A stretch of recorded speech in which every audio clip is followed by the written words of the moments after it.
بسم اللہ الرحمن الرحیم۔ السلام علیکم پیارے دوستوں، بہن بھائیوں، آپ دیکھ رہے ہیں انور ٹی وی۔ آج ہم آپ کو اس ویڈیو میں اللہ کے ایک سچے عاشق کا قصہ سنانے جا رہے ہیں جو بہت ہی سبق آموز ہے۔ تو آئیے سنتے ہیں۔ حضرت مالک بن دینار رحمہ اللہ فرماتے ہیں کہ میں حج کے لیے جا رہا تھا۔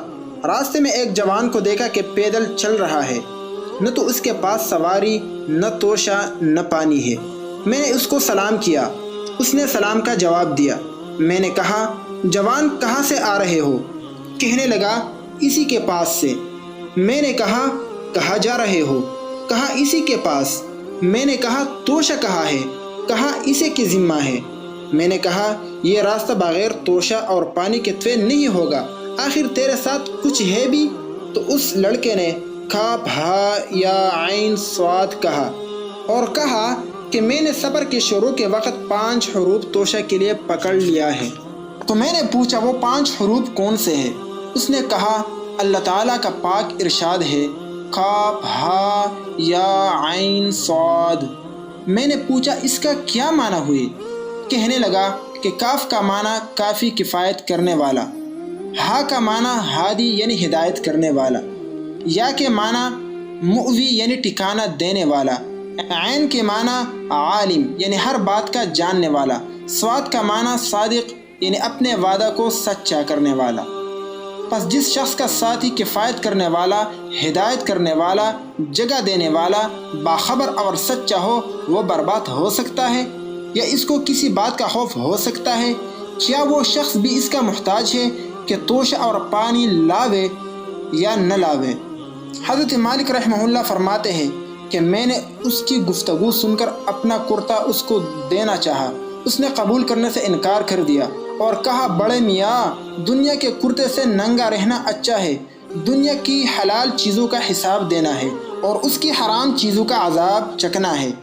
جب رات کا اندھیرا ہوا تو اس جوان نے اپنا منہ آسمان کی طرف کیا اور یہ کہا، اے وہ پاک ذات جس ذات کو بندوں کی اطاعت سے خوشی ہوتی ہے اور بندوں کی گناہوں سے اس کا کچھ نقصان نہیں ہوتا، مجھے وہ چیز عطا فرما جس سے تجھے خوشی ہوتی ہے، یعنی اطاعت، اور وہ چیز معاف فرما دے جس سے تیرا کوئی نقصان نہیں ہوگا، یعنی گناہ۔ اس کے بعد جب لوگوں نے احرام باندھا اور لبیک کہا تو وہ چپ تھا۔ میں نے کہا، تم لبیک نہیں پڑھتے؟ کہنے لگا، مجھے یہ ڈر ہے کہ میں لبیک کہوں اور وہاں سے جواب ملے، لا لبیک ولا سعدیک، یعنی نہ تیری لبیک معتبر ہے نہ سعدیک معتبر ہے، نہ میں تیرا کلام سنتا ہوں اور نہ تیری طرف التفات اور توجہ کرتا ہوں۔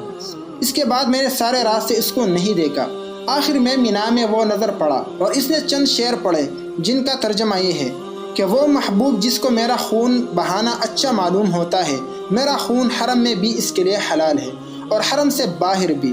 خدا کی قسم اگر میری روح کو یہ پتہ چل جائے کہ وہ کس پاک ذات کے ساتھ اٹکی ہوئی ہے تو قدم کے بجائے سر کے بل کھڑی ہو جائے۔ اور ملامت کرنے والے، مجھے اس عشق میں ملامت نہ کر، اگر تجھے وہ نظر آ جائے جو میں دیکھتا ہوں تو کبھی بھی لب کشائی نہ کرے۔ لوگ اپنے بدن سے بیت اللہ کا طواف کرتے ہیں، اگر وہ اللہ پاک کی ذات کا طواف کرتے تو حرم سے بھی بے نیاز ہو جاتے۔ عید کے دن تو لوگوں نے بھیڑ کی قربانی کی، لیکن معشوق نے میری جان کی اس دن قربانی کی۔ لوگوں نے حج کیا ہے اور میرا حج اپنی سکون کی چیز کا ہے۔ لوگوں نے قربانیاں کی ہے، میں تو اپنے خون کی اور اپنی جان کی قربانی کرتا ہوں۔ اس کے بعد یہ دعا کی، اے اللہ، لوگوں نے قربانیوں کے ساتھ تیرا تقرب حاصل کیا، میرے پاس کوئی چیز قربانی کے لیے نہیں ہے سوائے اپنے جان کے، میں اس کو تیری بارگاہ میں پیش کرتا ہوں، تو اس کو قبول کر لے۔ اس کے بعد ایک چیخ ماری اور وفات پا گئے۔ اس کے بعد غیب سے ایک آواز آئی کہ یہ اللہ کا دوست ہے، خدا کا محبوب ہے۔ مالک رحمہ اللہ کہتے ہیں کہ میں نے اس کی تجہیز و تکفین کی اور رات بھر اس کی سوچ میں پریشان اور متفکر رہا۔ اسے میں آنکھ لگ گئی تو خواب میں اس کو دیکھا۔ میں نے پوچھا کہ تمہارے ساتھ کیا معاملہ ہوا؟ کہ اللہ نے میرا حشر شہدائے بدر کے ساتھ کیا۔ پیارے دوستو، یہ تھے اللہ کا سچا عاشق جس نے سب کچھ اور اپنے مال اور جان سب کچھ اللہ ہی کے لیے وقف کر دیا تھا۔ تو اللہ سے دعا ہے کہ ہم بھی اس قسم کے سچے عاشق بنیں۔